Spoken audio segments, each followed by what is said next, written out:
Jonathan, you can start putting your stuff away. Morning, Jazzy. But she's not going to hop today. Not today, not on Wednesdays. Okay. Have a great day. Thank you so much. Okay. Here's your ride. Awesome. Within different cultures, we greet each other in different ways. So I like to give my kids the autonomy to choose the way in which they like to interact. Which greeting choice would you like, buddy? Would you like a handshake, hug, high five, wave, smile, or fist? For example, some students may want to do a fist bump. Some students may want to do a high five or a hug. Want a hug? Some students may just want to wave or smile at you.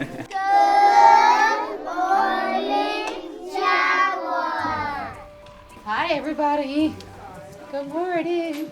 We'll hang it up before we go in. Thank you. Look for your hook. Good job, girlie. So, like the way you're working hard, my friend.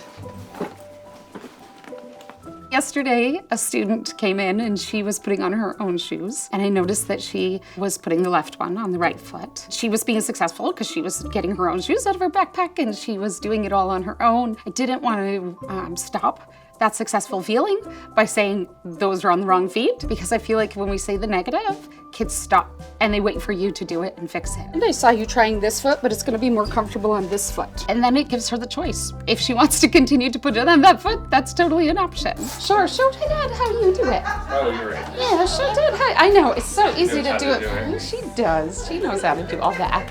There you go. The community tree is an area which students can go to in order for them to see their family and to kind of just take a deep breath, know that they're going to see them again.